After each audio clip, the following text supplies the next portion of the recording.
Sawadika, doobies! We are here in Bangkok. This city basically is one big food court. Whatever you're craving, you'll find it right on the street. And not just any street food, but some of the best food you'll ever try in your life. And you know what? It's not just me saying that. So many of these spots are actually Michelin rated. And for the next 120 hours, I'm on a mission to eat through 50 of the most iconic street foods this city has to offer. We're talking crispy pork belly, wok fried noodles, spicy soup, sweet treats, and everything in between, from neighborhood legends to Michelin guide favorites. So grab your appetite and let's hit the streets.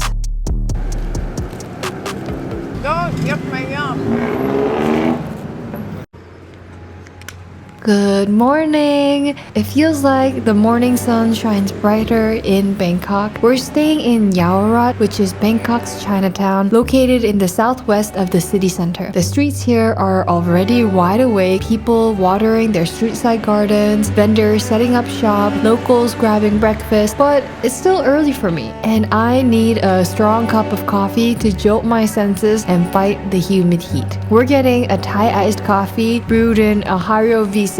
No babe, through a pantyhose. Before we dive into our delicious Bangkok journey, this video is brought to you by Mubi. Get a whole month free at mubi.com/doobidoo-bop. Thai sock coffee is definitely not a drink name that you'll find in Starbucks, but it's an important part of Thai Chinese street coffee culture that dates back to the early 1900s. The filter used is a cloth filter, not an actual stocking or a sock, because it's cheap, reusable, and perfect for brewing large batches. It's ideal for brewing Oliang, a Thai iced coffee blend for the unique dark roasted flavor, plus it's hella cool.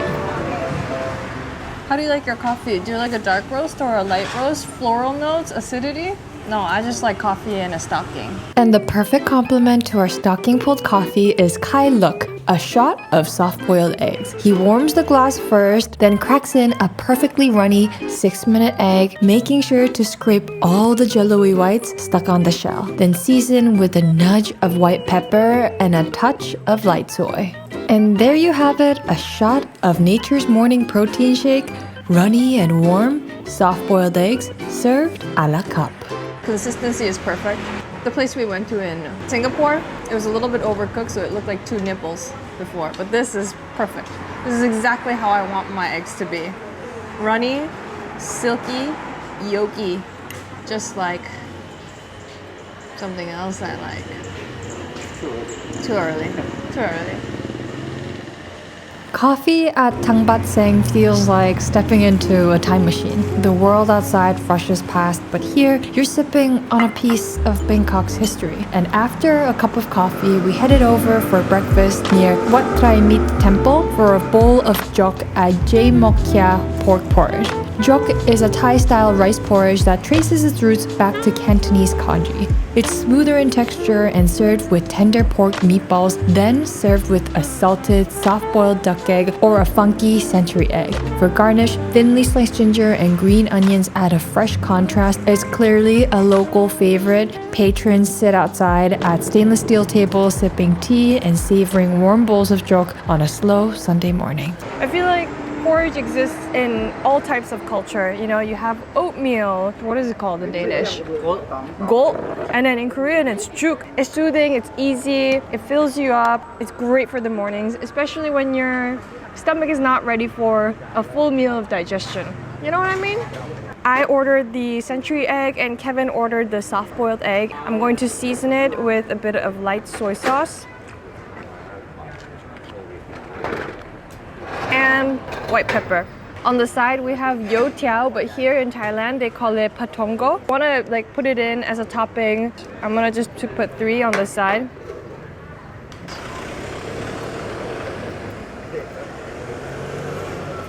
Wow, I love the combination of the meaty pork balls, the salty umami rich century egg, ginger and scallions that's cutting through crunchy patongo. The combination of all of this is exactly what I wanted this morning. That's the thing. Jok on its own doesn't taste like anything, but that's why it's so great, because it can take on so many different flavors, and it's, you know, the world is your jok.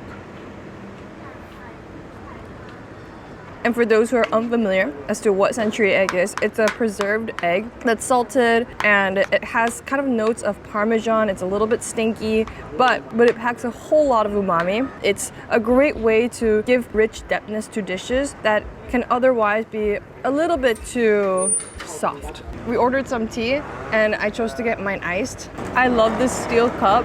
A bit of cold unsweetened tea, warm jok outside. Beautiful, overseeing the temple on the other side. It really can't get any better than this. Why is breakfast more tasty when it's eaten outside?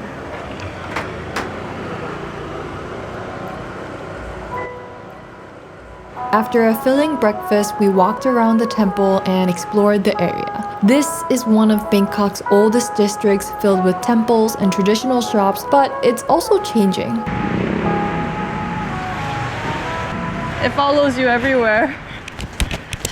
Hipster coffee houses and dispensaries are popping up, creating an interesting mix of old and new. It's definitely a fun place to wander around and get lost in the small alleys. Since it was a Sunday, we decided to go check out some of Bangkok's weekend markets. Some markets here are only open on weekends, so make sure you check before you head over. We decided to go to Klong Lat Mayom Floating Market, and the best way to get around the city, a tuk-tuk. It's usually a bit more expensive than Grab, which is Southeast Asia's ride-sharing app, but take one for the experience. And if you're up for it, haggle tastefully. For our first market, we're at Klong Lat Mayom Floating Market.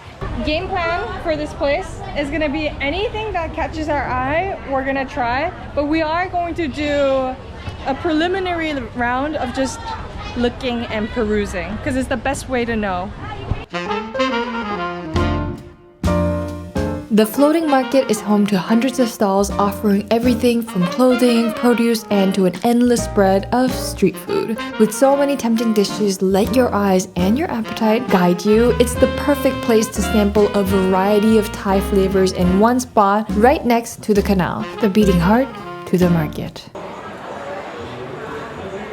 For appetizers, we're getting Thai seafood pancake called Hoi Krok. It's made by pouring a batter over a divoted cast iron skillet, and the batter is made up of 3 components: rice flour to give a crispy texture, water to thin it out, and eggs for structure and richness. Add whatever seafood topping you desire and garnish with cilantro. So this is the crispy seafood pancake, and this just has an array of little squid, baby shrimp, surimi, mussels. I'm gonna go for the one with the mussels first because I want to grow some mussel myself.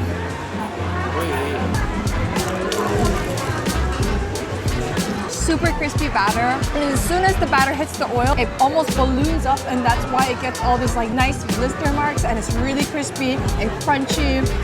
I'm very happy. It's yours if you bought it. She look good when she rock 'em. Long as up, I'ma do your thing. Shawty know she killing the game when she rockin' her. When she rockin' her.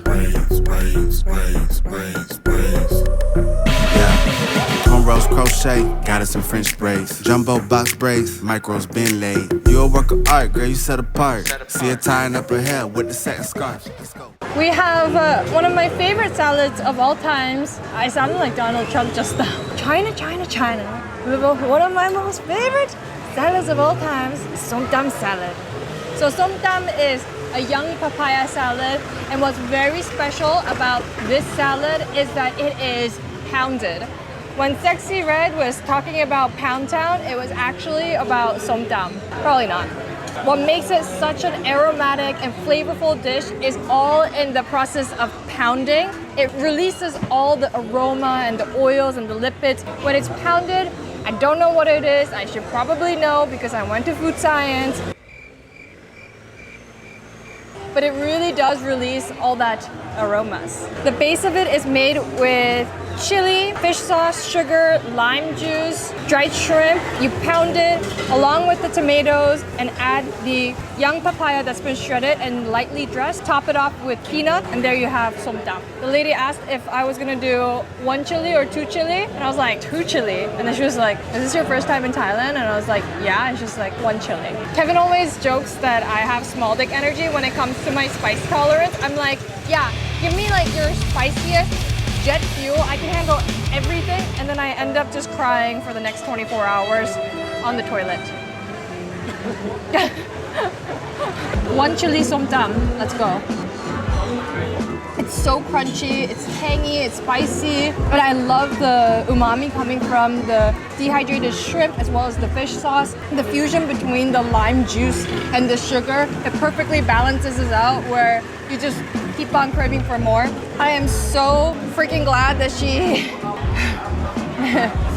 made me do one chili because it's still very spicy. This is our salt-baked fish. You dress it in coarse salt, roasted over embers, low and slow. You don't eat the outside skin because it's gonna be way too salty. And plus it has scales. It's steamy, it's warm, it's hot, and the salt just ends up penetrating through really naturally, and you look how soft and silky and milky that looks. This looks like my inner thigh. For the sauce, we have a lime and herb chili dressing that's acidic. And here, this is a tamarind and chili dressing that's a little bit more warm flavored.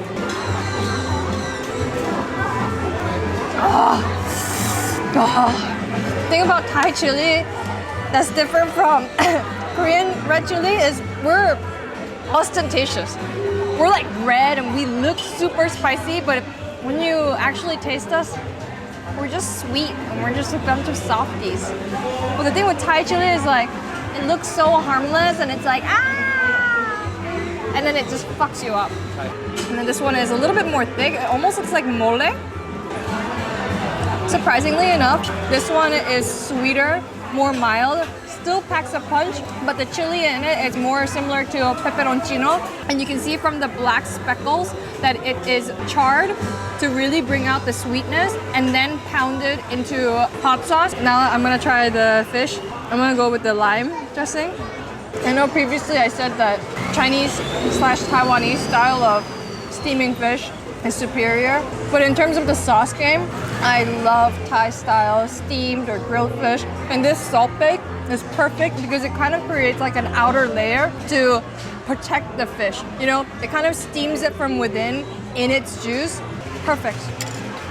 Okay, I know I said that it was perfect, but that shit was still so spicy that we needed an emergency coconut water break, as one does. Oh, kapinka. I love getting like the coconut scalp. Coconut. Yeah, I think the video should be renamed to 24 hours only eating coconut and meat coconut. Coconut water. Nature's electrolytes.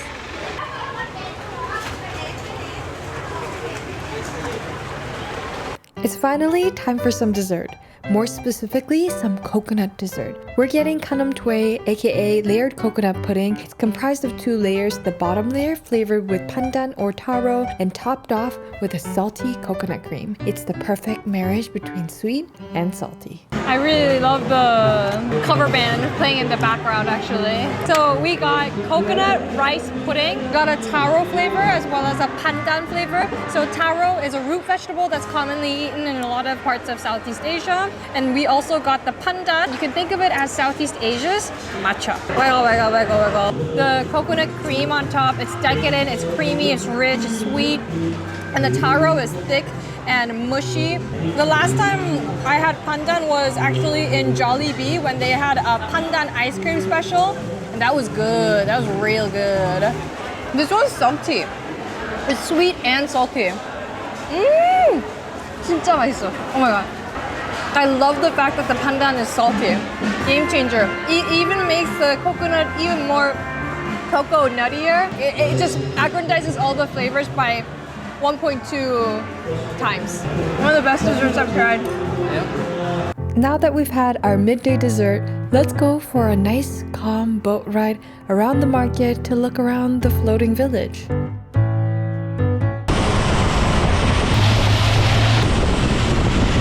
What the fuck? It's actually so fast! This is GTA 10 Thailand. Coming at $20.99.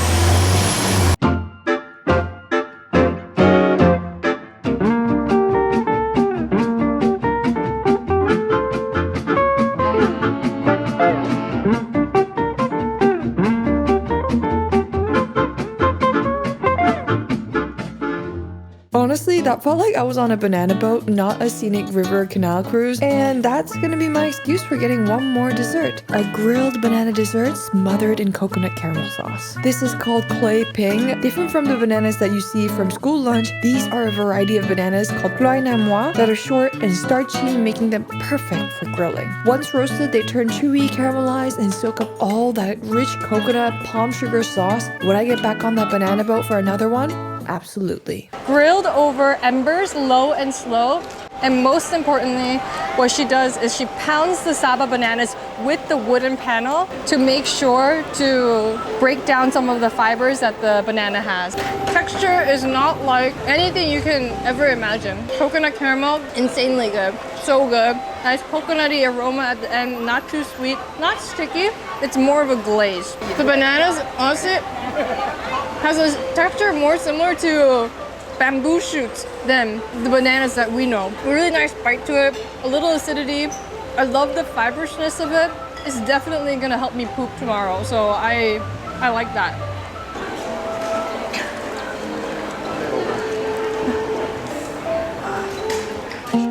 After the market, we're heading over to Bang Rak district, located in southern Bangkok along the eastern bank of the Chao Phraya River. It's home to Ban On Mosque and one of the largest Muslim communities in the city. Thailand's Muslim population is approximately 6% of the total population, with around 4 million Muslims, with influences from Malay, Indonesian, Indian, and Middle Eastern cultures, meaning you're gonna find plenty of places specializing in amazing halal food. Today, we're trying Thai Muslim dishes like biryani, masaman curry, and stewed goat curry, all prepared by cook Amin, right across from Ban On Mosque. It may look like a humble street stall, but this spot is a legendary Muslim restaurant that once thrived for 70 years on the main road before relocating during the pandemic. They're still serving up amazing dishes, and this might be a little spoiler, but it was my favorite bite I've gotten this year. Come mutton? Mutton. Come mutton. One masaman curry. Curry. I think that's good. โอเคข้าวหมกแค่หนึ่งแล้วก็มัสมั่นไก่ราดโอเค sorry Oh, sorry.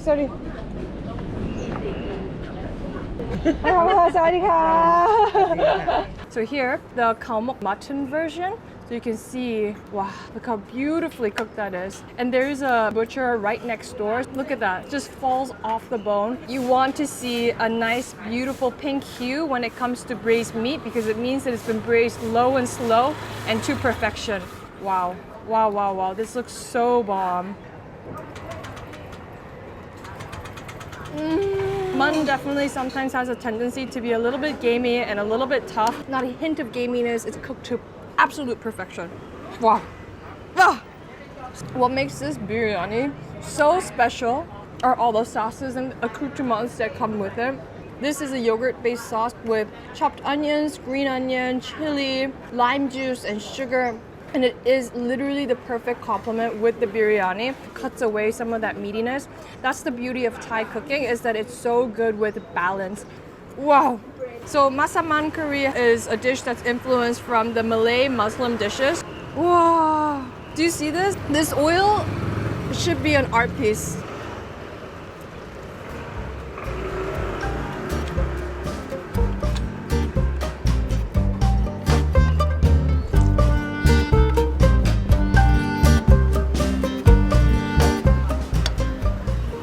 Chicken is braised to perfection, falls off the bone. The curry is super well spiced. I love the creaminess that really pulls through, and the chili oil that's rising to the top is a nice kick. The sweetness coming from the coconut milk. I'm so sorry to anyone who's watching this at night before they go to sleep. God damn. We also got the goat curry. I don't even need to try. It's just breaking apart. It smells incredible.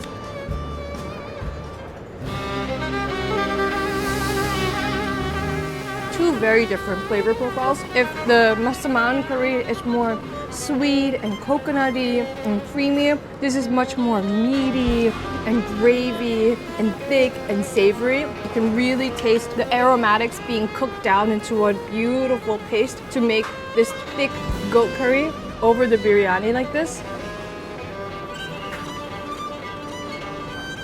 Like,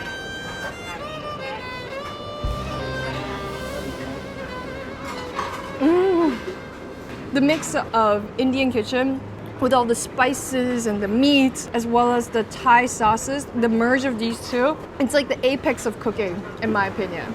Hey! Come, eat. It's so good. Really great place. Actually, one of the best meals I've had so far this year. God damn!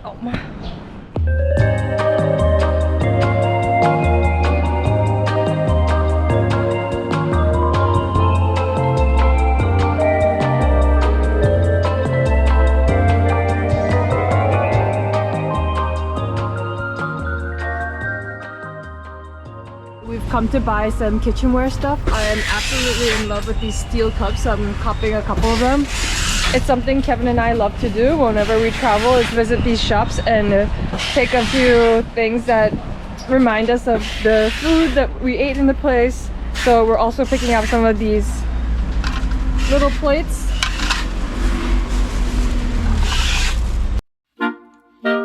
After a successful shopping spree, you know what time it is? It's cold coconut berry time.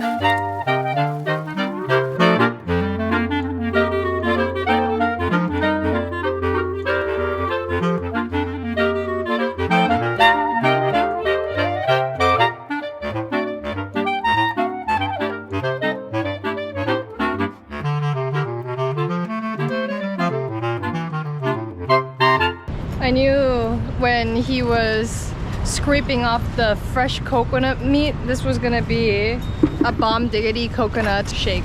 So we got two versions, one with just the coconut water with ice and some of the pulp. So refreshing. Coco Vita can go suck my ass. For dinner, we're heading over to Somsak Pu Ob for some baked crab. They specialize in clay pot glass noodles with seafood, and the ingredients are as fresh as it gets. I mean, look at it, it's alive! The dish has a special blend of herbs, spices, lard, and laced with a zingy peppercorn sauce to soak up all that juice. Glass noodles goes in along with big chunks of scallion, and your dish is ready. I think there's only one way to eat claws, and it's to use my own claws. It's like a chicken wing. Wow. This crab was literally moving seconds ago, and now it's delicious. The base of the sauce is crab fat, herbs, cilantro, basil. It's fatty, it's salty. And what you do is just mix the glass noodles. All of this is the jus, and like look how congealed it is. It's from all that crab fat. To be honest, the crab is really good, but the noodles are the highlight. It's like a mix of herbs, shallot, crab fat, oil, all simmered down. Clean bowl club, bitch.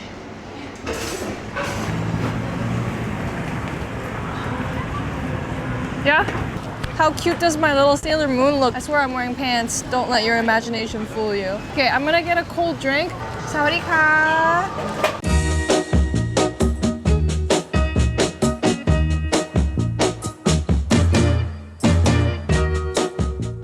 So this is a coconut and pandan drink, 35 baht with a little chunk of mango inside. I'm all iced out. I think that's what rappers mean, right? A cold drink.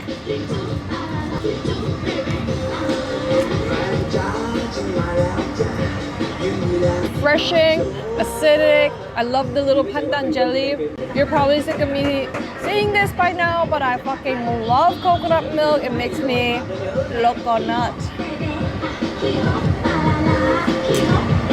Yeah, today was especially hot, and by morning I was already losing my mind. I knew I needed something to replenish my heat-exhausted soul, so I headed over to Nai Mong Hoi Krok to try their legendary Michelin oyster pancake.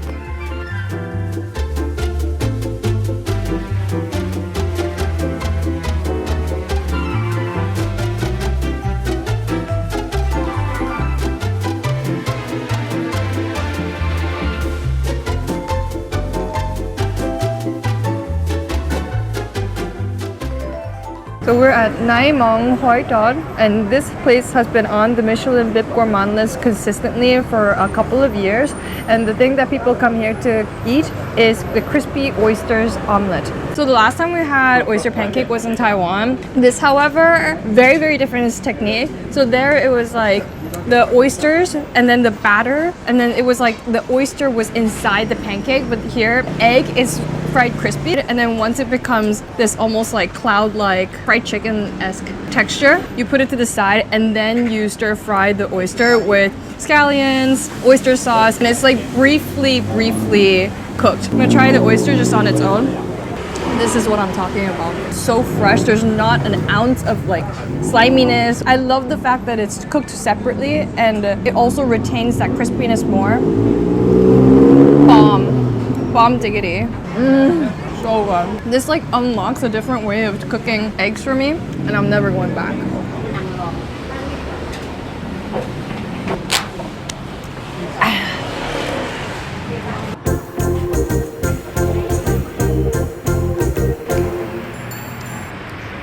Spicy. Yeah.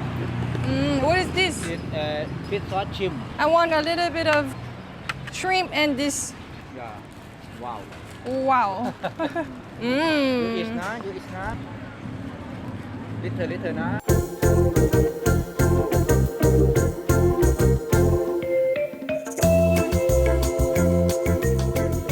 Something you really need to try when you come to Bangkok, baby pineapples. So these are the smaller pineapples and it looks like it's kind of like spiraling like a DNA helix. And the best part about it is you can customize with whatever flavorings you want. I chose the spicy and also a sticky shrimp sauce, and look at all the baby shrimp. Look at this, and look at all their eyes. So cute. Not to be dramatic or anything, there's a whole damn orchestra playing in my mouth. Pineapple, it's juicy.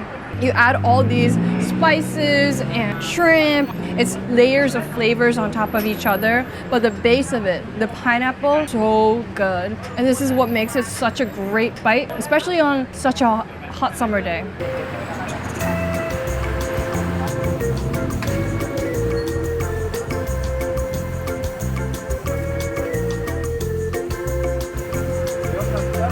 Ni hao. No, 안녕하세요. 보세요. 안녕하세요.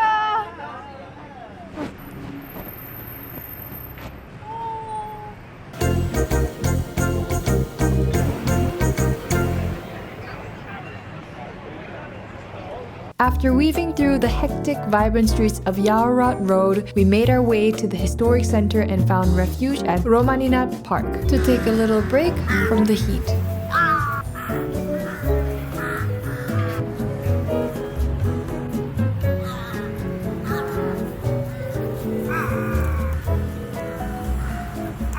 Crows are my favorite animal. That's why I'm with Kevin. Maybe a little bit shiny.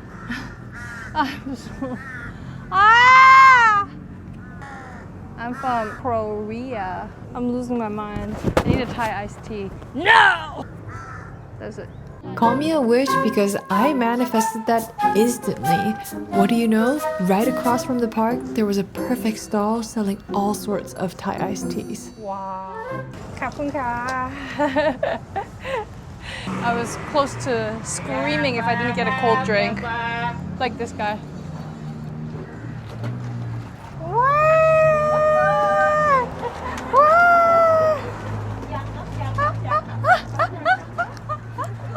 I got a butterfly pea and a lemon iced tea. So butterfly pea, there's no color like this in the world. It has this beautiful blue hue. I don't really know what it tastes like. It really just tastes like lemonade, but right now that's exactly what I want. So it's really hitting all the right spots. With iced tea in one hand, we wandered through the golden temples and ancient relics in the historic center. Thai temples are known for their intricate gilded rooftops, towering prangs, and shimmering mosaics that catch the sunlight at every angle. You're going to see ornate carvings made of gold, mythical guardian statues, and intricate murals that tell stories of Buddhist teachings. Walking through them feels like you're stepping into another world, so bring a bottle of water and marvel at the craftsmanship and detail. Oh, and make sure to bring a top that covers your shoulders and a pair of long pants or a skirt to enter the temple.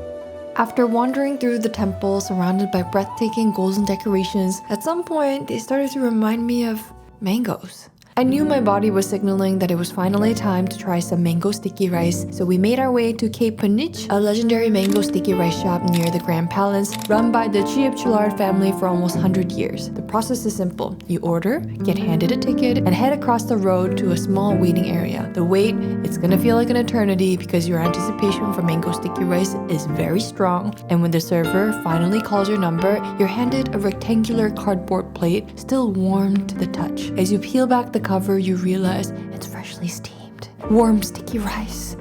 Next to it, the mangoes glisten like a gold bar, smooth and silky. You sprinkle the toasted mung beans over the sticky rice, adding a delicate crunch. First bite, so good, you forget you're filming.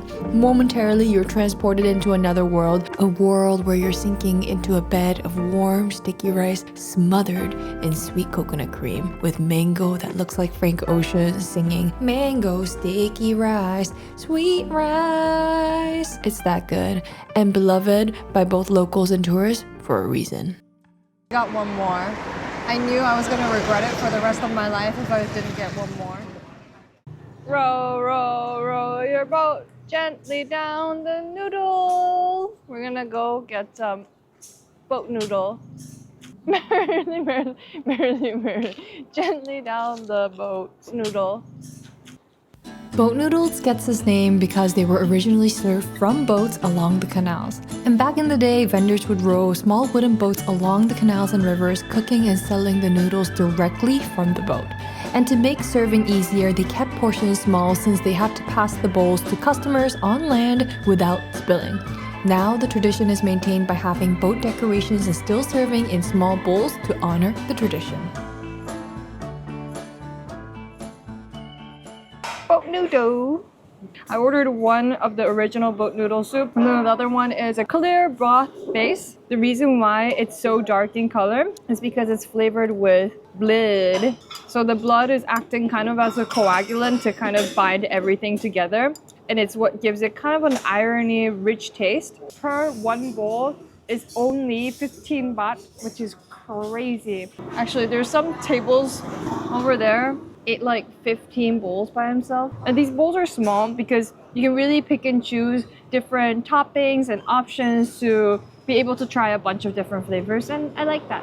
In a weird way, if you close your eyes and taste it, it tastes like pepperoni. I don't know why. It really tastes like pepperoni. Come and see for yourself and tell me if I'm wrong. It's rich, it's spicy, it's well balanced, it's sweet and acidic. That was really good. Clear soup-based one with vermicelli noodles. Much more mild in taste than this one. Maybe I should have started with this one and moved on to this one, but I like both. But I really, really like the boat noodle one.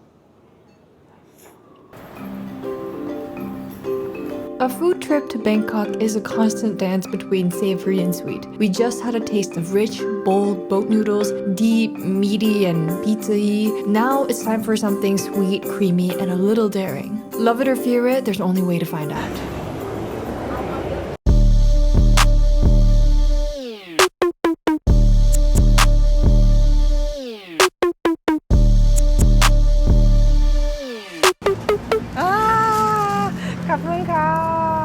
Durian! I freaking love durian. It's stinky, but you know, there's a lot of good things in life that are stinky. Like a fine wine, cheese, and me. So tender and mushy. You get fined for eating durian in many hotels here, and for good reason. It literally smells like an asshole, but the best asshole. It's cheesy, it's creamy. It's not gonna be like any fruit you've tried. This is the foie gras of fruits. It's really the most decadent thing, and it's hard to believe that it comes from a plant. So sweet. I think the most accurate description that I can give is you blend pineapple into cream cheese, Philadelphia cream cheese specifically, and that's kind of what it tastes like. I think durian should be a life lesson for many. Don't judge a fruit by its cover. It's spiky, it's big, it's scary, and stinky, but deep inside, It's soft and fleshy and creamy, just like me.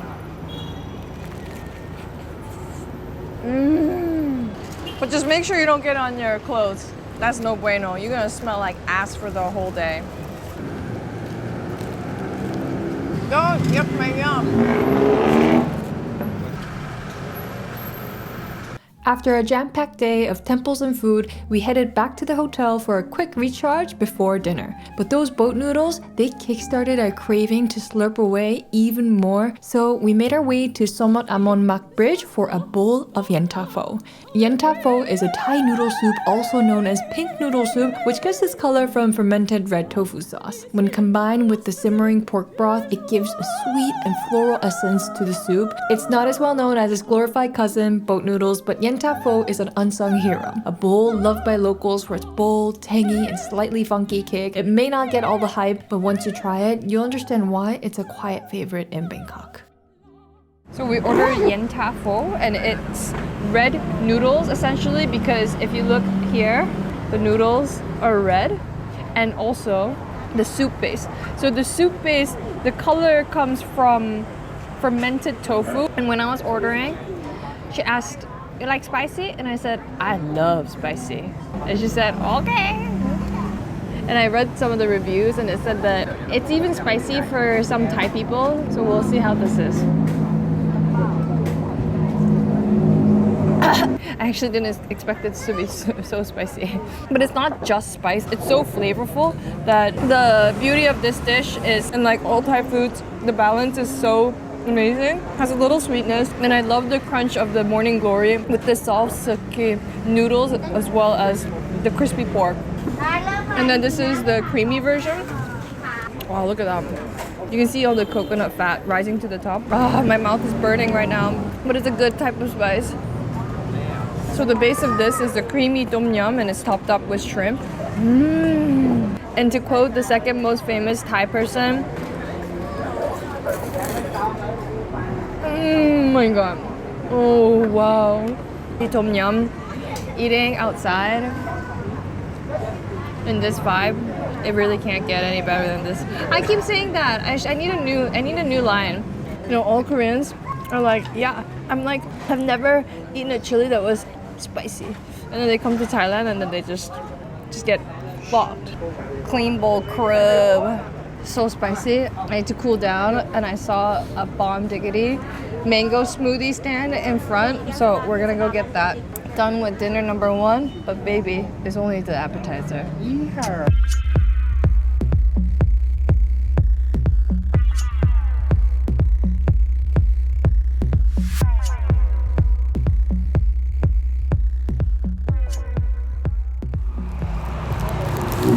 I will eat my body weight in mangoes and in coconut. It tastes exactly like what you would imagine. Good.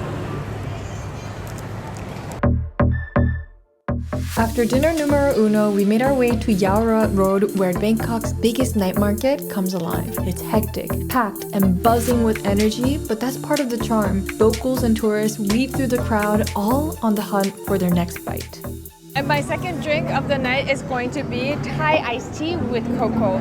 Also, am I the only person who doesn't know what is actually inside a Thai iced tea? How does it get that orange color? Is there carrots inside? Does anyone know? Do we want to know? Oh. In a weird way, this tastes like my childhood. It tastes like Nesquik. We're at the main Chinatown night street market, and this alley is filled to the brim with good street food. When you come at night, you see all the neon signs, and it really looks like something out of a Wong Kar-wai movie. And our noodle rendezvous continues, this time with Kuay Jub, a Thai-Chinese pork noodle soup, crispy pork, tender offals, and a bold, peppery pork broth. This is a dish with deep roots in Teochew cuisine brought to Thailand by Chinese immigrants. It's known for its rolled rice noodles, which curls up when cooked. It's a late-night favorite dish, so you'll be sitting right on the bustling main road, slurping away as the crowds shuffle by. Very rich, very porky, white pepper that's coming through. Looks like a rolled doobie. I am intrigued by all the caddy of condiments, so I'm gonna jazz it up. I'm gonna do a little bit of chili, make it a little bit spicy with a bit of pepper, bit of fish sauce. And what I've noticed that I really love is that you have a bucket of sugar next to you instead of salt and pepper. Not shying away from sweetness is something that I think is really, really cool. That's the beauty of eating street food in Bangkok, is that you can try so many different things at such an affordable price point that's been on the Bib Gourmand. There's nowhere on earth where you can do this, and you gotta explore the city on your own terms. Damn, I sounded pretty deep there. We're ending the night on a sweet note and found the perfect roti stall. First, the dough is stretched and slapped against the counter until it's paper thin. Then, it's gently laid onto a pool of sizzling butter. We went for the classic combo, egg and banana. It's folded, flipped, and fried until golden, crispy, and perfectly puffy. Once off the heat, it's cut into bite-sized pieces and drizzled with condensed milk and rich chocolate sauce. Oh, and the piece de resistance, a light sprinkle of salt for that sweet and salty combo. So I opted for the classic roti. So roti is an Indian thin crepe that's rolled out and slapped around. I love banana desserts and coconut desserts. And I also love condensed milk. This is so good because it has all the elements of like crunchy, the warm banana, and then the egg is a very important factor in really keeping it all together. As a glutton, this was the perfect day. I'm gonna make sure Kevin gets 0 bites of this roti. This is all for me. Good night.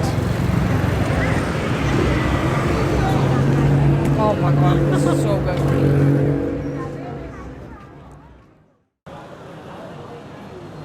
We're starting our third day in Bangkok at Hia Tai Kee, a legendary cafe that's been around since 1952. Stepping inside, you'll be greeted with wooden interiors that makes it feel more like you're walking into an old provisional store than a cafe. You come here not just for the food, but for the vibes and a little taste of old Bangkok's coffee culture. So this is a very classic Western style Thai breakfast place.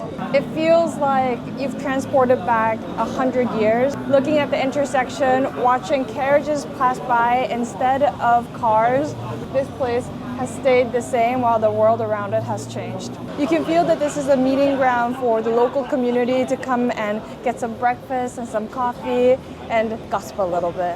This place has been open since 1952, and you know that it has weathered the time because look at the wood. We ordered a couple breakfast items. We have a sunny side egg with some wiener sausages. This is a classic Thai style toast. Inside there is butter, and it's just been pressed on a panini press. There's a little butter and sugar sprinkled inside, and when pressed against the panini grill, it gets a tiny bit caramelized. A wiener sausage. It's a wiener sausage. There's nothing that special about it, but it's the whole environment around it that makes it so special. A healthy drizzle of condensed milk in the morning has never kept the doctor away, but it's good for your mental health. Doesn't get any better than this. Ah, I said it again. Have the eggs on the side. So this has minced pork, a little bit of Chinese sausage and green peas, and cracked over it are 2 beautiful eggs on top. I'm just gonna break the yolk apart like this, and I'm gonna lather up my toast with the eggs. I'm gonna put a little bit of pork as well as the sausage, a good mix of everything. Perfect, exactly. It's basically an American diner breakfast, but with a little Thai sweetness, and I am not complaining about that. It's a little baguette sandwich with ham. It's like a banh mi for toddlers. In a weird way, this feels like New Orleans. It's also because I played Red Dead Redemption, so everything like kind of old and with wood. I just think of New Orleans in the 1800s. A little tea, complimentary on the house, because the best conversations are always over a little bit of caffeine.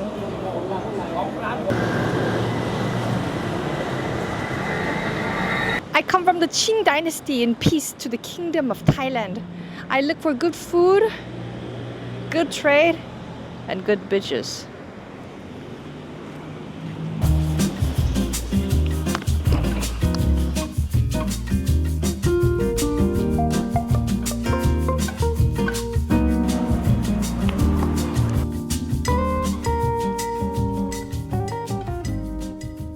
Beer and coffee before noon. To shitting your pants.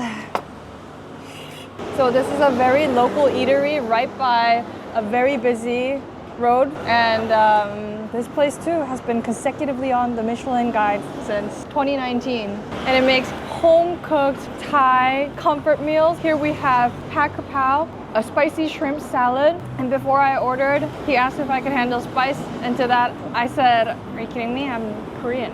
Who do you think you are?" And then he laughed. Never ask a Korean if they can handle spice. We'll always say yes, even if it costs us our butthole. Nice rice on the side.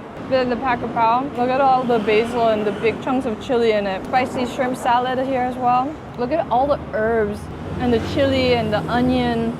So this is a crab omelet, and look how filled to the brim it is. It's just one gigantic crab cake with nothing but crab and egg, and it's so fluffy. Full to the brim with crab. I'm gonna go for the Phaeo first. It's fragrant, it's delicious, it's juicy, and the basil, it makes the dish aromatic to another level. And what I really, really love about the Thai kitchen is Thai garlic. It's small, but it packs a punch. It's creamy, it's delicious, and with the sauce that's been emulsified into pork fat, the combination is too OP. Tiny bit spicy, but not bad. Shrimp salad. Just so much flavor pounded into one. Tangy, it's piquant. That's the best word I can use. And the shrimp is just cooked to perfection. Like literally, it feels almost raw. And it's so juicy and tender. There is no kitchen. It really hits all the flavor combinations. It has spicy, it has sweet, it has acidic, it has aromatics. It's just the perfect balance of all these flavors just playing in your mouth, and it's a symphony. Our long-awaited fluffy crab omelet. You know this crab omelet has been cooked in high heat because this is what happens to egg when it flashes hot oil. It balloons up, and then you can see this nice caramelized outer surface. It's crispy, it's moist, and all that crab is just jam-packed inside. All that like crab juices flavor the egg. This is like one of the best omelets I've ever tried in my life. On God, on God. It's nothing like I've ever tried before. I think we need more rice. After lunch, we headed over to Wat Po. It's one of the most famous and oldest temples in the city and home to the massive 46-meter-long reclining Buddha covered in gold leaf. After looking at Buddha be iced out, we needed a little icy drip for ourselves. So we visited Bok Kia on Thadindaeng Street, a Michelin-starred Thai shaved ice dessert. They specialize in Thai Chinese dessert made with the mix of grass jelly, lotus seeds, rice dumplings, and coconut, all served in a lightly sweetened syrup and blanketed with a heavy snowfall of shaved ice. So this place has been on the Michelin Bib Gourmand list consecutively for 6 years for one and only thing, for Teow dessert. So Teow translates to gluttonous rice dumpling. You get a potpourri of different jellies. There's some rice noodles that are shaped oblong, some kidney beans, corn, grass jelly. What I find really interesting is that these Chinese influences have become Thai-ified with some of the local ingredients here. You get a pulp of coconut flesh, a little bit of mango, some lychee, and this is the best way to cool down during the summer. And I love the fact that you can add the ice midway through when it gets too watery. It's like a little refreshing kick, and you can have your dessert cold until you're done with it. Another interesting thing is thin noodles that are usually used for chow mein. Inside it, I never knew I would say it, but I think I love sweet cold noodles. After cooling down with a refreshing bowl of cold bok kia, we wandered around Thadindaeng Street. This area was by far our favorite place in Bangkok to experience the rhythm of local life. With its bustling market, countless vendors selling fresh produce and street food, and long-standing eateries, you could practically taste the air just walking through. We were lured into an unnamed stall drawn by two raging walks operated by a young couple whose impressive walk handling skills made it impossible to resist. And the best way to gauge your chef's wok skills, nothing beats a simple fried rice. Naked, honest, and unforgiving. Classic Thai style fried rice. Ah, the smell is intoxicating. You know, I knew that we walked into the right place. When I saw him flicking the wok like that from a mile away, I knew this is the spot I want to come for fried rice. and you can smell it. That wok hei, that fire penetrating through, the smokiness. 10 out of 10 fried rice. I know it looks very modest and simple. Rice is super nice and fluffy. It takes about 10 minutes after you order because she scoops up the rice and makes sure the excess moisture is evaporated before she starts frying it, and it is so delicious. You get that little bit of crispy egg, the little bite from the tomato and the onions on the side. You have this chili shallot vinaigrette, and judging from the amount of peppers, this is gonna be one spicy boy. I'm gonna put a little bit over my fried rice. It's fishy, it's salty, it's acidic, it's super spicy, but it elevates the fried rice to another dimension. Wow. Now I understand why my friends keep saying, wow, whenever he eats in Thailand. I get it. Man, I thought you were just not very good with words. And that's me, eating my words. Just kidding, I'm actually a huge Mark Wiens fan, and now also a fan of this street side stall. This place was easily one of the busiest spots on the street, and if you know me by now, you know I suffer from pretty serious food jealousy, so naturally we ordered exactly what everyone else was getting: a crispy minced pork omelette called Khao Jiao Mu Sap, and a crispy pork belly basil stir fry, Pak Krapao Mu Krok.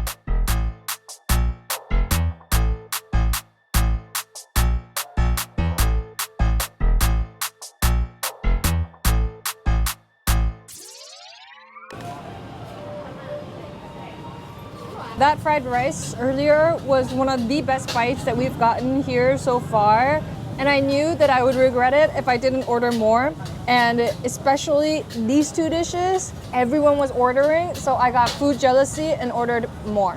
So this is a Thai style omelette called Khai Jiu. So earlier today we had the crab filled one, but this is the most commonly eaten one, which is with minced pork. How she makes this is she cracks the eggs, 2 eggs, and a little bit of minced pork, mixes it all together with a little bit of seasoning, and into a pool of hot, raging oil in a wok, she pours it in so that the eggs puff up into this almost like foam. I think that's the best way to explain it. The hot oil touches the omelet and it just blisters and becomes really nice, aerated and puffy. And inside, pork juices and the egg meld together to create this juicy, beautiful. I feel like today I went to egg school. This is another level. It melds 2 of my most favorite style of eggs, soft scramble and also a hard Chinese style egg, kind of together. It has that crispiness, but it also has that softness inside. And when you just break it apart, it just oozes out. I can see this being my breakfast every single day for the rest of my life. So here I have crispy pork krapao. I know earlier today we had Thai omelette and also krapao, but you know what? I like it, so I'm gonna have it again, okay? And this style is a little different because it has Chinese style crispy pork belly instead of minced pork. I love that. And when she was cutting it with the big knife, I could hear the crunch from like 5 meters away. You get that crispy skin that's just bursting in your mouth. Really nice texture, fatty pork belly, basil, super fragrant, and the Thai chili just all coming in together with the rice. And the rice here cooked to perfection. The thing is, in many countries around the world, street food is snacks.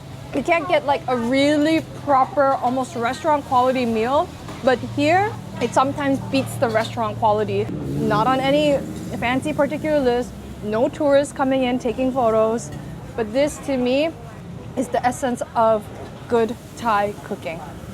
I think my spice tolerance has gone up, honestly. Markets like this, I can eat endlessly. Endlessly. Turn me up, I like my money like I like my green face card. Never decline what I mean. Act up and you gon' make me make a scene. There is so much smoke and smell of chili in the air. This is one of the most intense food markets I've ever seen. Anything you imagine, you can get.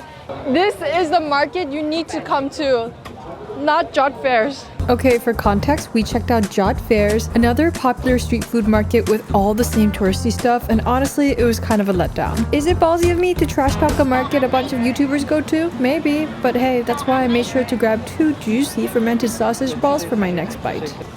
Sawadika! So this is a very famous sausage from the Isan region located on the northeastern provinces of Thailand. I love the way that the sausages are grilling almost at like a 45-degree angle against the low embers, and it just is dripping with pork lard. Look how caramelized this looks. It's beautiful, golden and round, and I want these balls in my mouth. They have a slight fermented taste to it. It's a little acidic, it's a little sweet. Wow! Look how juicy these are. And that comes from fermenting the sausage, so you get that nice lactic acid coming through.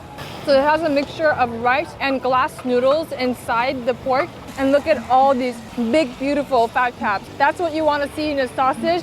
Fantastic. So good. I kind of let myself get curried away there. Wait, did I say curried away? Anyways, that's why we grabbed some Thai green curry with fish balls for our first course of the evening. This is the best street food market that we've been to, but one con is that there aren't that many places to sit and eat. But if you are over it and just sit on the floor wherever, this will be the best market by far for food. I'm really gonna have trouble going back to life outside of Thailand. So this is a fish-based green curry.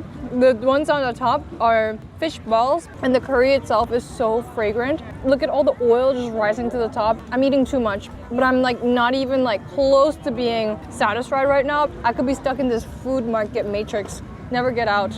The terminal, but except just in a food market. Looks like tomatillo, not tomatillo, but really freaking good. It's like if a tomato and an eggplant had sex and gave birth. Where is me at? Me at wherever there is meat, especially meat that's been slow cooked in a large clay pot, hanging, dripping. So this is a traditional Thai grilled pork belly that's kind of in almost like a tandoor oven. It hangs in these hooks, and then he's grilling it, making sure they're roasting properly, and all that oil drops to the bottom. And at the bottom of the pot are low embers smoking and kind of creating a convection environment for the meat to roast nice and golden brown beautifully like this. Think of it as Thai bacon. It's salty, it's smoky, it's everything that a great bacon should be. It's not too crispy. This with rice and seaweed, I'd die. This is so freaking good. And one of the most popular things to have are intestines. You know it's intestine because when you cut into it, it's filled to the brim with good old shit. But that's the best part. Essentially it's poop, but if you don't think about it and just eat it, it's just nice, creamy goodness. It's like eating fettuccine alfredo. The inside tastes like a salted egg yolk. It's salty, it's lardy, it's indulgent. Because it's been smoked low and slow, it's tender, it's not chewy. You can really taste the fire. I wish there was a way that I could vacuum seal this and then bring it back to home.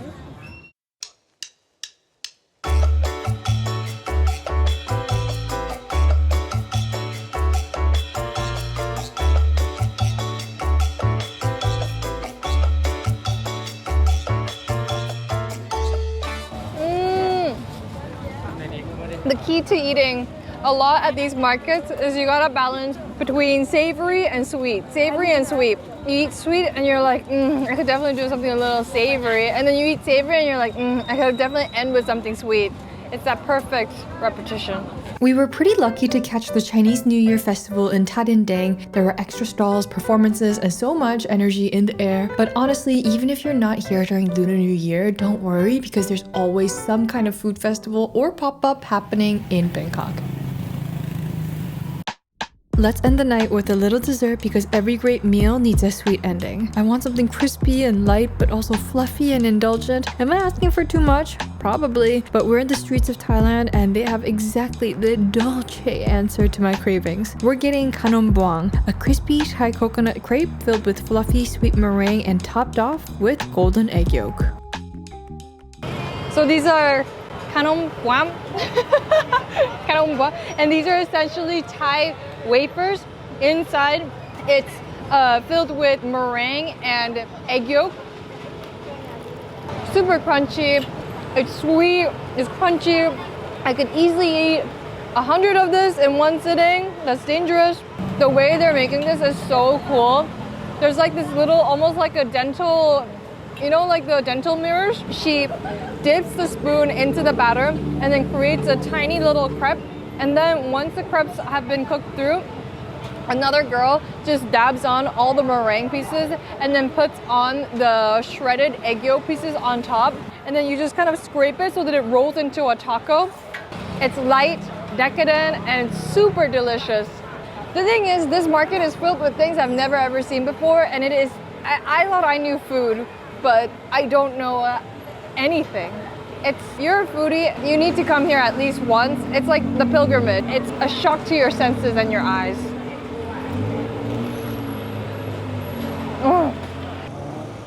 I don't know how I'm ever gonna recover from this. This was by far best street food market I've ever been to in my life.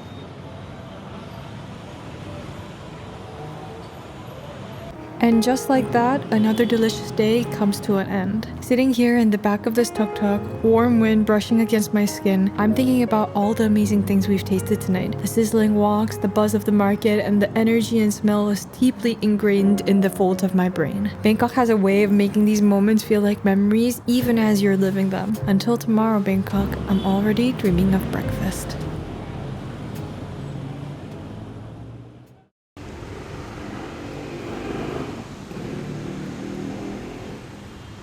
It's raining today, and I want some pork knuckle. So we called the Grab to go to Jan Khao. It's raining! There's something peaceful about the city after the rain. It's moody, cozy, and honestly the perfect day for some soy braised pork knuckle, khao kha mu. So we're heading over to Ratchathani district to a legendary spot called Jan Kha Mu for a porky, indulgent breakfast.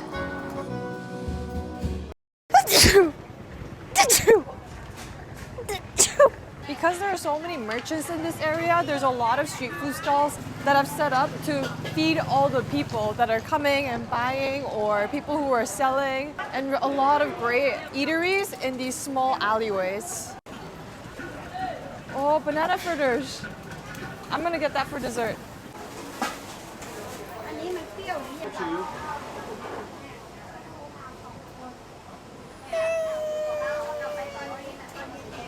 We're gonna look for something else to eat though.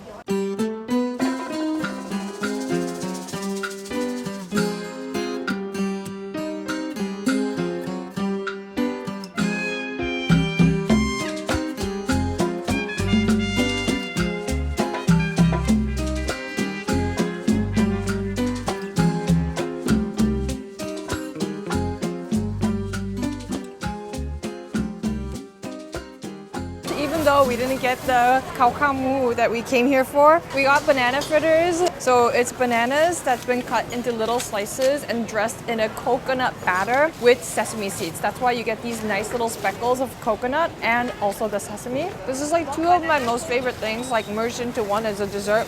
Plus it's fried, so that's an extra point. In the span of 5 minutes that we were here, we had like 20 people pass by and get these fritters, and he's constantly making them. Popular spot for good reason. It's crunchy, it's creamy, the banana is sweet. I love the coconut flakes because they end up crisping up, almost like a panko. And the sesame seeds adds a really nice nuttiness to the sweet banana. Okay, that was so good. Our little fat asses have to get another batch, but this time sweet potato dressed in the same coconut sesame batter. And if you're wondering how that tasted, well, here's my reaction. Wow. Rough start to the morning, but those fritters really saved it. I would have been so fussy without it. We headed over to a food court in the center of Ratchathani district, determined to order a bowl of khao kha mu.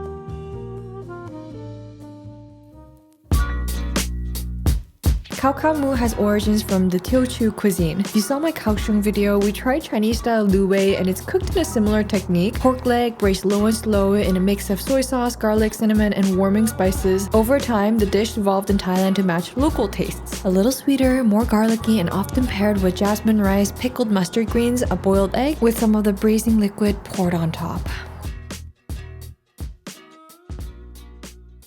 So this is khao kha mu, braised pork knuckles in soy sauce.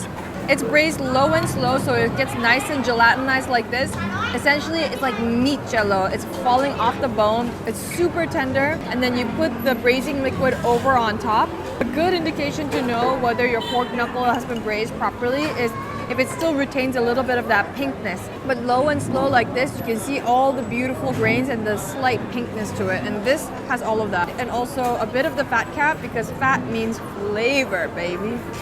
Maybe a little bit of greens, just to, you know, make myself feel better.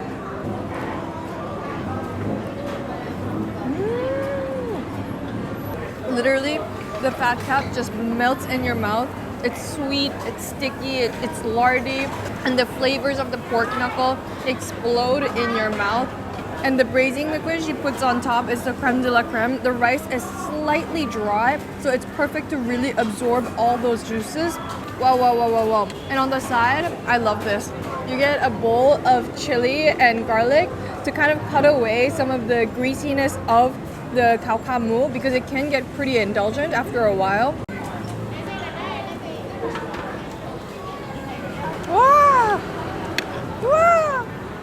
Man, that is spicy. I don't know if I was supposed to eat the whole chili, but it is the perfect chaser. My thing with soy braised pork is that sometimes it gets a little too indulgent. Yes, that first bite is going to be heavenly and phenomenal, but then the second and the third and the fourth, it gets heavier and heavier as you eat along. But chasing it with a spicy pepper or a little pungent garlic and some hot sauces on the side, that's what makes this dish really well balanced of indulgent and spice. Personally, I do love how spicy this green chili is. Yes, it hurts, but it's addicting, and I don't know why. One bite of this.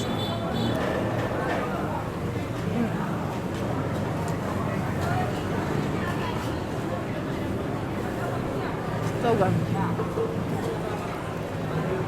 Ratchathani is a great spot to get your shopping fix. It's full of sprawling shops and hidden gems. Definitely worth spending a couple hours just wandering around and exploring. It's also home to a significant Muslim community, so the area is packed with mosques, halal eateries, and street stalls selling dishes like Thai biryani, khao mok kai. And yep, that's exactly what we're getting for lunch.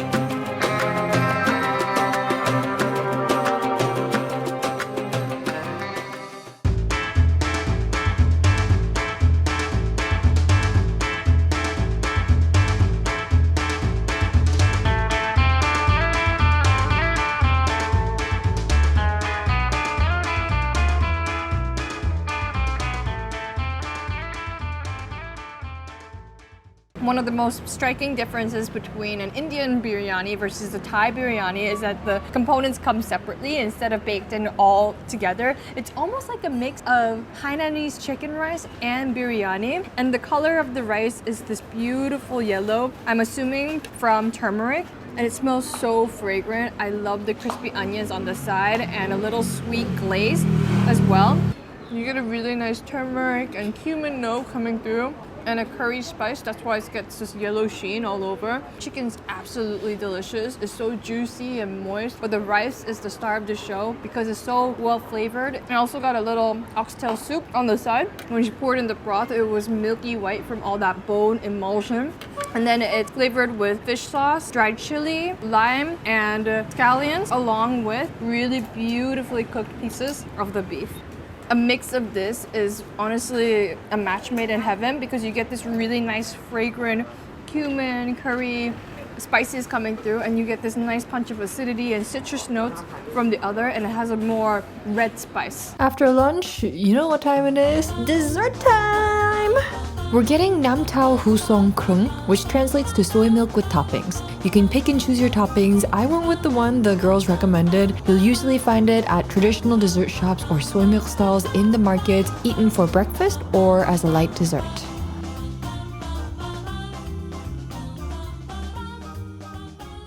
A warm soy milk dessert. You can pick and choose what kind of toppings you want. I got candied lotus root, some corn, a potpourri of beans, ginkgo nuts, barley, and coconut jelly. Oh, and water chestnut. Let me try and find that. Right here, this is water chestnut. It has a really nice crunchy texture, but it also tastes like chestnut. And the whole thing is topped up with grounded black sesame and sugar. They have a cauldron of fresh soy milk that they're making every single day. Look how hearty this looks. Honestly, this is dessert that's probably good for your gut. The water chestnut is so good.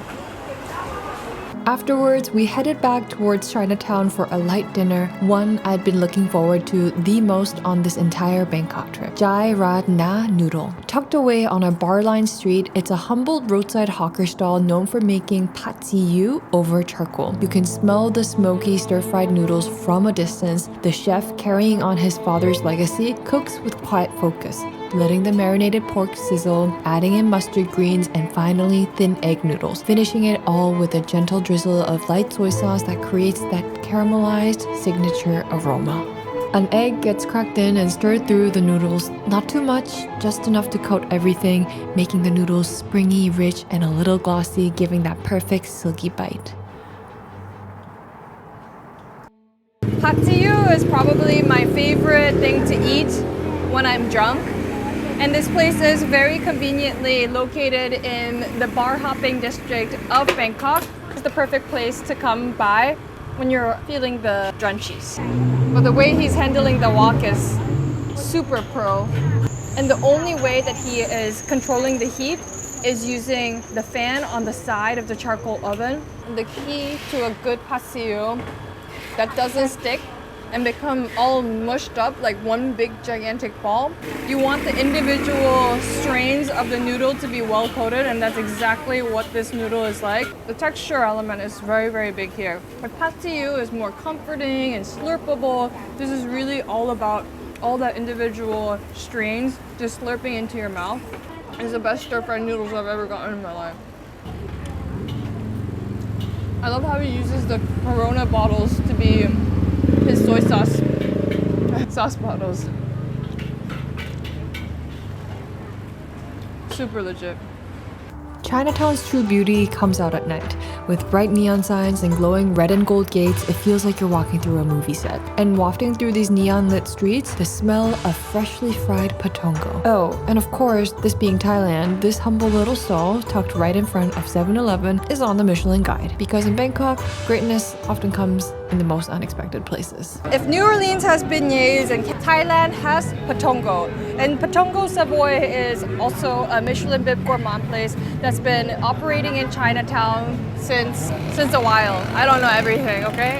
It has roots in the Chinese youtiao, but the difference is he cuts it up into smaller pieces, slightly stretches it out, and then dabs a bit of water in the center, and then puts the two together almost like a butterfly shape. It's very pretty. And on the side, you get a pandan coconut dip, and the mix of these two is so bomb. I already had one before we started eating because it smelled so good and it's warm, and the texture on this patongo, it's a more of a chewy dough. It has a good mix of a rice cake and a donut. Fluffy, crispy, well-hydrated dough. And when everything is getting a little bit too greasy, you want to wash it down with some cold soy milk. I don't think my titties are big enough to hold this. Hey, no. Nice. Got soy milk, you know, like the big dairy ad with Aubrey Plaza. And that's a wrap for day 4. See you in 5, 4, 3. Good morning. What do you think about my outfit? Kevin likes it. I hope you like it. We're gonna do a quick morning walk and then go eat some breakfast. Dude, this mango sticky rice place is so popular. I'm definitely gonna get it. Mark my words. I said, or we pregame with one. Let's have one before we go.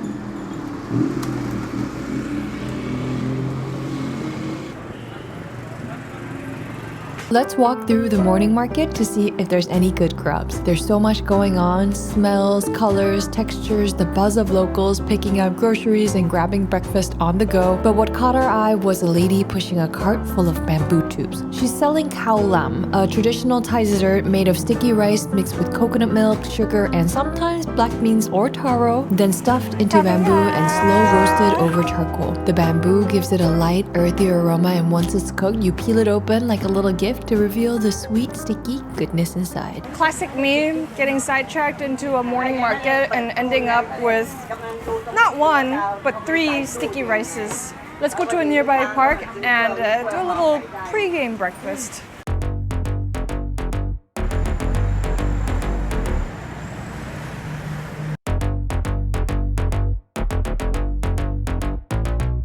So this is khao tom. It's sticky rice wrapped in banana leaves and then steamed.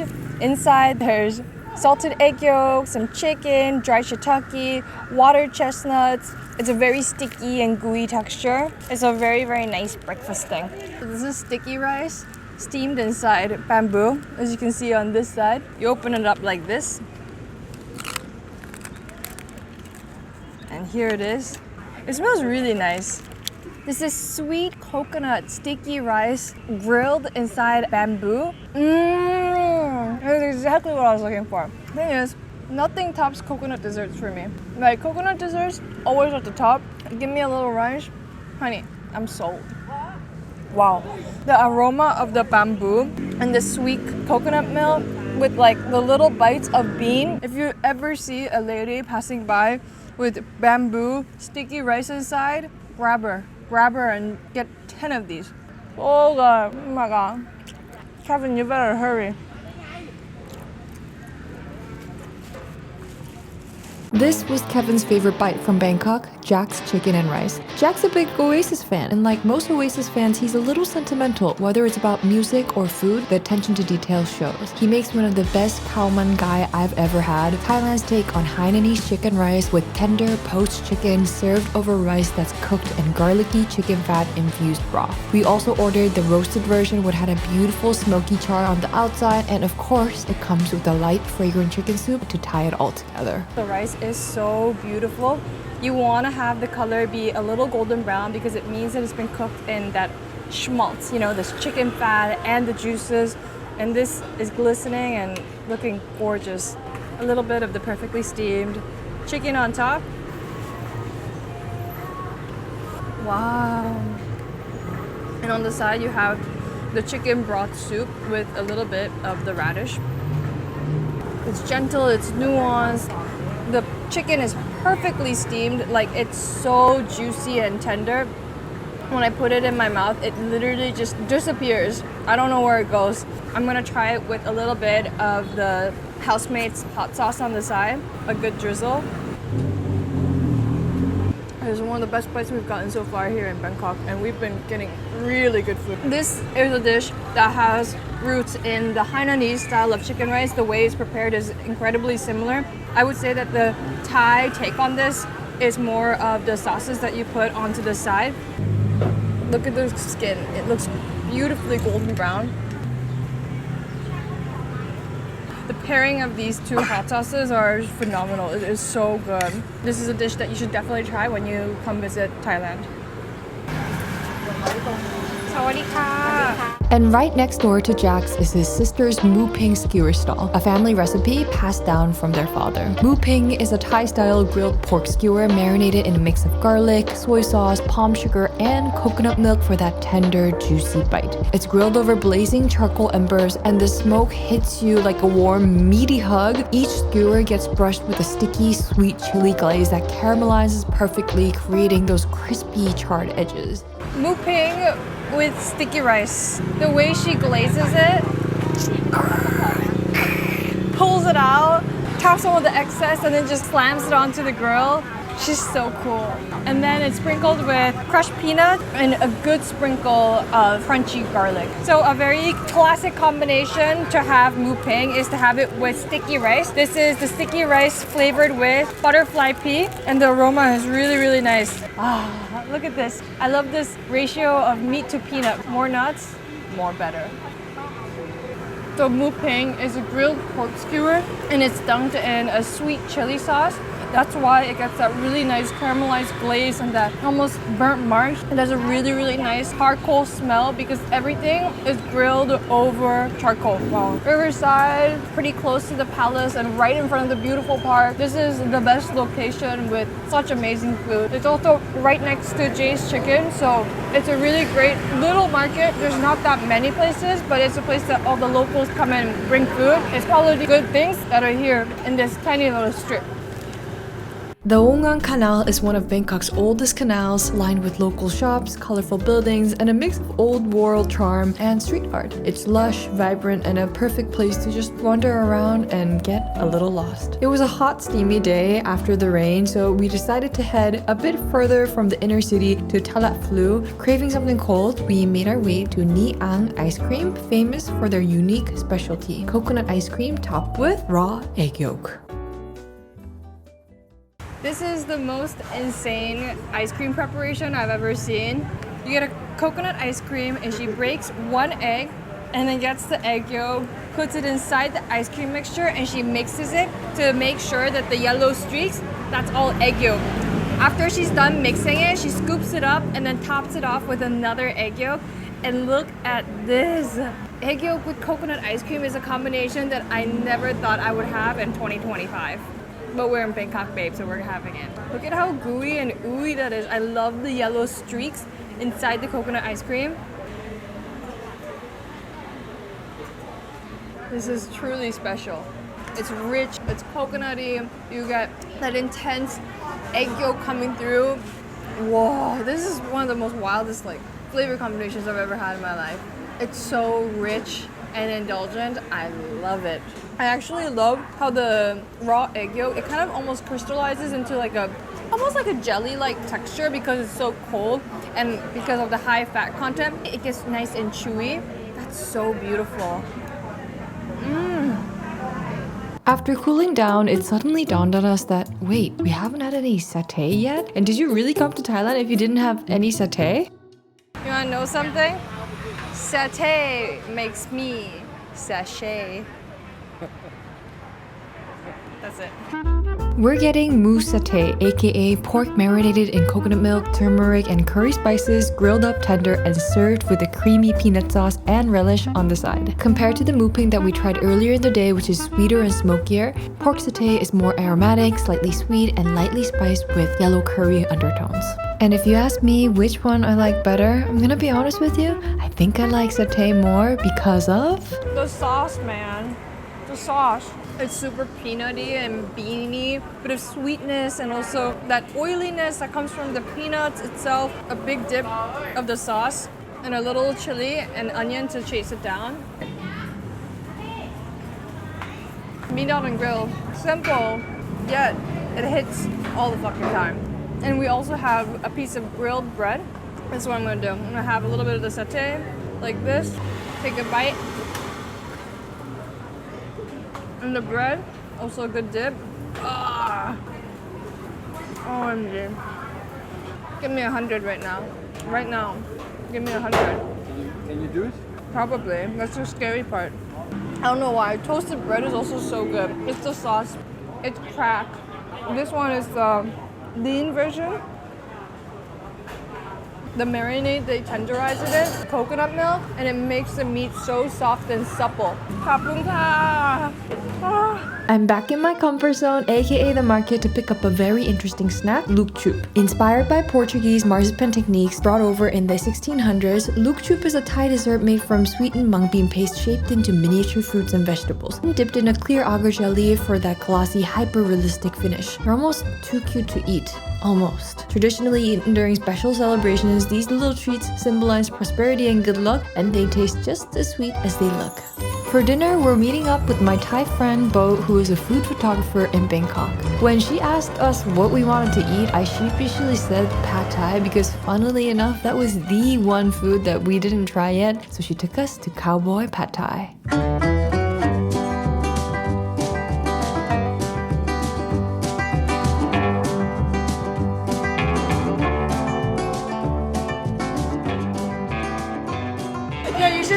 our tote bag. Sorry, no pad thai on the menu. We came to eat pad thai.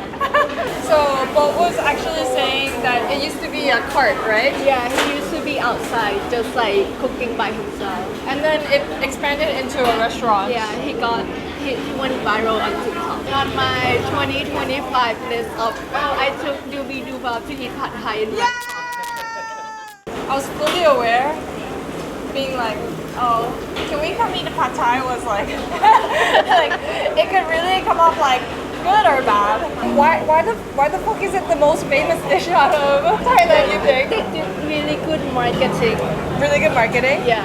I mean, I guess like for us, for Koreans, I think bibimbap is kind of like that. Yeah. Like we don't really go out and eat bibimbap. You make it at home. But like this one is more sour and spicy. And it's like smoky from the chili. Like I think his recipe is that he stir fry the chili with oil first to get the smokiness. So basically you get yellow tofu, like hard tofu. And the sauce is basically tamarind, coconut sugar, and chili. And basically you want the sourness from the tamarind paste and the sweetness from the coconut sugar. And usually they put fish sauce. Like this doesn't use any soy sauce. Traditionally we don't use soy sauce. It's a Chinese thing. So the noodle is actually from China, the 1800s, that they wanted to promote Thai people to eat more noodle because of Chinese people migrated to Thailand. After a fiery and spicy cowboy pad thai, we needed something to soothe our palate. So Boat took us to Wong Rien Yai for a bowl of top tip grob, also known as red ruby. This spot is known for serving one of the most refreshing takes on the dessert with a perfectly crunchy water chestnut and fragrant coconut milk that's just the right amount of sweet.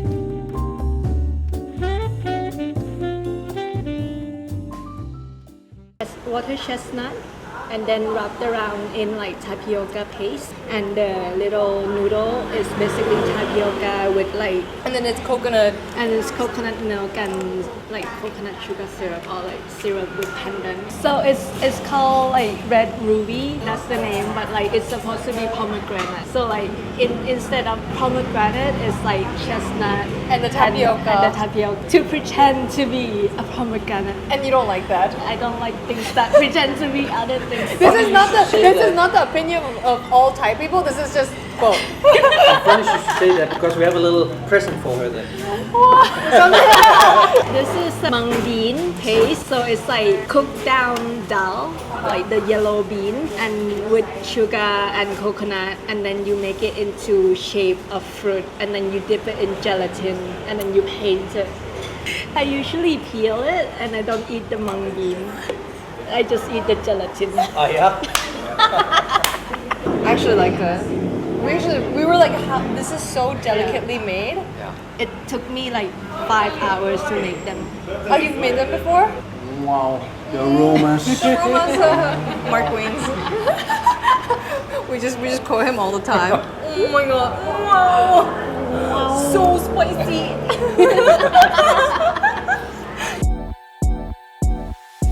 It was our last dinner in Bangkok, and with this much good food, we didn't feel satisfied. We still had room to eat more. Maybe we weren't just hungry for food, but hungry for more Bangkok. So for our third stop of the night, we headed to Paek Mo Muay Lek, which translates to Uncle Khom Iron Hand. And just from the name, you know this place doesn't mess around at the wall. We were craving something spicy, fragrant, and creamy to pair with our beer, so naturally, we went for a steaming bowl of tom yum soup.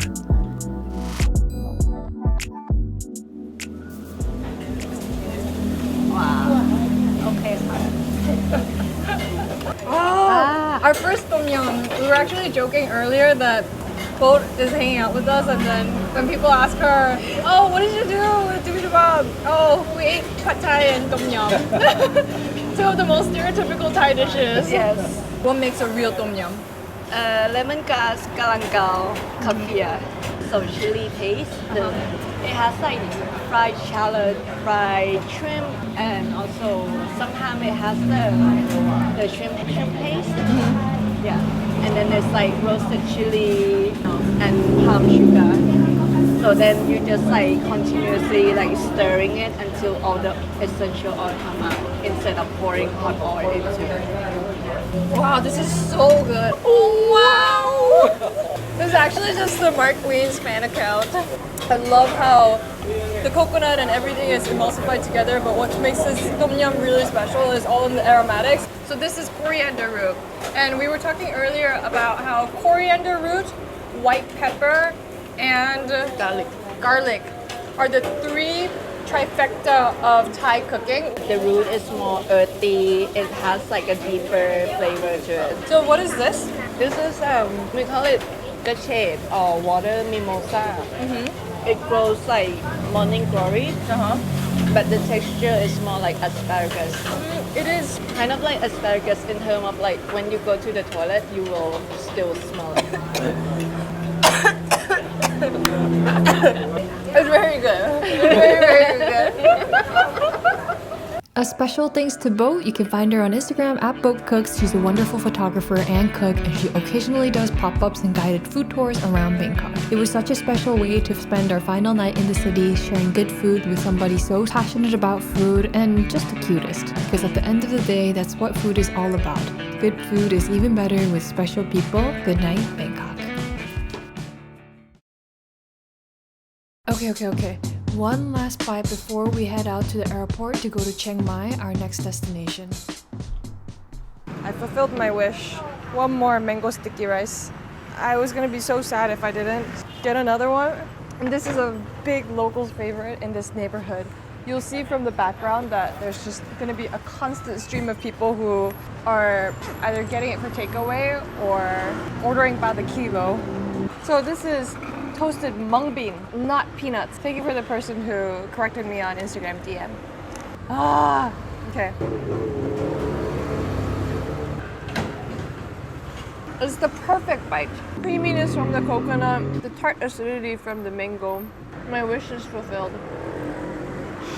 A lot of people ask us where we get inspiration for our travel shows, and it is by watching movies. So something Kevin and I love to do is watch movies from that region before we go travel. As food lovers, we're always paying attention to what they're eating and how food weaves into the characters' lives. Before coming to Bangkok, we watched Uncle Bumi, Who Can Recall His Past Lives by director Apichatpong Weerasethakul. The film takes place in northern Thailand, and food takes a deeply symbolic role. Its connection between family members, a bridge between past and present, and a reflection of the protagonist's journey. Look, I'm not gonna spoil it for you, but some of my favorite scenes happen around the dinner table, and it's a cinematic masterpiece. You can find Uncle Bumi, Who Can Recall His Past Lives on Mubi Spain, and in other countries, one of the best places to discover hand-picked international films. Movies are my biggest source of cinematic inspiration, and with Mubi, discover the best of cinema at your fingertips, streaming anytime, anywhere. Try Mubi free for 30 days at mubi.com/doobidubop. That's mubi.com/doobidubop for a whole month of amazing cinema free. Thank you so much to everyone who've watched till the end, and I'll see you in the next video.